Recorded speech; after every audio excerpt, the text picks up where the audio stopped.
Hello दोस्तों, कैसे हैं आप लोग। देखिए, आज हम स्टार्ट करेंगे माइटोकॉन्ड्रिया। ठीक है, आज हम जो है माइटोकॉन्ड्रिया स्टार्ट करेंगे। और माइटोकॉन्ड्रिया के बारे में अगर हम बात करें तो माइटोकॉन्ड्रिया जो होता है वो powerhouse of the cell होता है। ठीक है, powerhouse of the cell.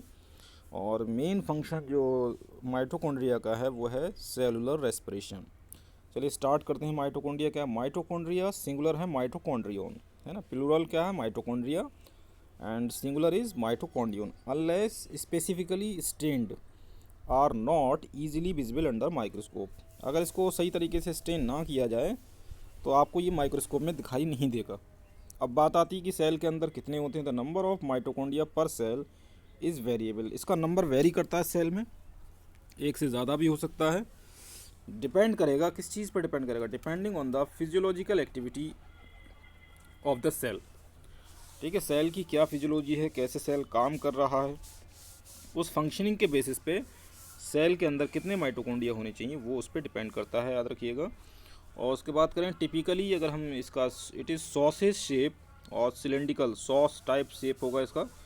और कभी कभी सिलेंड्रिकल भी होते हैं। इसका जो डायमीटर होता है वो 0.2 से लेके 1 माइक्रोमीटर होता है। एवरेज इसका जो है 0.5 माइक्रोमीटर है, एवरेज डायमीटर। ये क्वेश्चन नीट में पूछा जाता है। लेंथ इसकी 1 से 1.0 टू 4.1 माइक्रोमीटर है। ईच माइटोकॉन्ड्रिया, और माइटोकॉन्ड्रिया की खास बात यह है कि वो डबल मेम्ब्रेन स्ट्रक्चर है। Each mitochondria is double membrane structure. आप इस फिगर के अंदर देखिए, फिगर के अंदर थोड़ा डिस्कस करते हैं। ये इसकी बाहर की मेम्ब्रेन है और जो अंदर की मेम्ब्रेन आपको दिखाई दे रही है वो फोल्डेड है। Outer membrane is porous and inner membrane, ये जो बाहर की मेम्ब्रेन है इसकी पोरस होती है, और अंदर की मेम्ब्रेन जो होती है मेम्ब्रेन वो डीपली फोल्ड होती है। और फोल्ड से बनते हैं Crysta. And inside the matrix of the mitochondria contain matrix. अंदर इसके मैट्रिक्स होता है। और दो मेम्ब्रेन के बीच का जो स्पेस होता है, space between two membrane, outer membrane and inner membrane, that is called inter membrane space.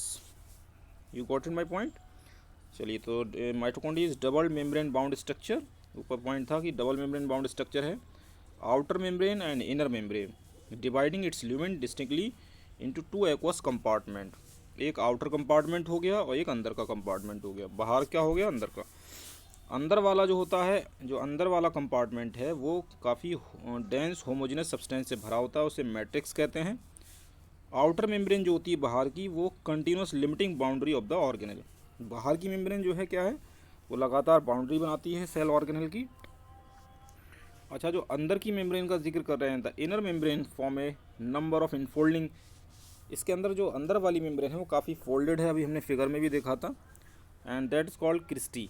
Singular जो होता है वो क्रिस्टा होता है एक।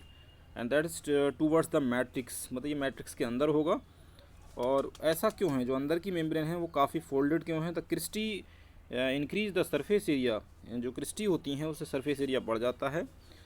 Clear. The two membrane have their own specific enzymes. ये दोनों जो मेम्ब्रेन हैं उनके पास खुद के एंजाइम होते हैं जो माइटोकॉन्ड्रिया के फंक्शन में मदद करते हैं, याद रखिएगा। माइटोकॉन्ड्रिया का मेन काम क्या है? Are the site of, very important function of mitochondria. Mitochondria are the site of aerobic respiration. ये एरोबिक रेस्पिरेशन में मदद करता है ना। ग्लूकोज का ऑक्सीजन से ब्रेक डाउन होगा और there is a release of energy, and that is called aerobic respiration. They produce cellular energy in the form of ATP. Energy currency है ही सेल की। और ये एनर्जी जो पैदा कर रहा है वो किस फॉर्म में पैदा हो रही है? Energy in the form of ATP. And they are called powerhouse of the cell. Why it is called powerhouse of the cell? Because energy stored है ना, and production of energy also अकर।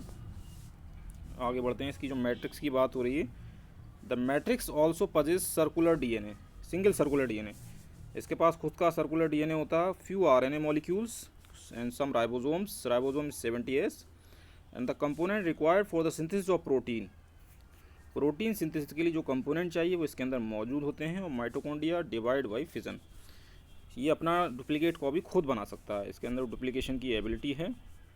तो आप समझ चुके होंगे mitochondria के बारे में अच्छे से। फिगर के बारे में हमने आउटर मेम्ब्रेन के बारे में बताया, इनर मेम्ब्रेन, इसकी अंदर की मेम्ब्रेन फोल्डेड होती है तो उसे क्रिस्टा कहते हैं। मैट्रिक्स होती है, मैट्रिक्स में आरएनए मौजूद होता है, राइबोसोम मौजूद होता है, सिंगल सर्कुलर डीएनए मौजूद होता है। इंटर मेम्ब्रेन, दोनों मेम्ब्रेन के बीच का स्पेस इंटर मेम्ब्रेन स्पेस हो गया।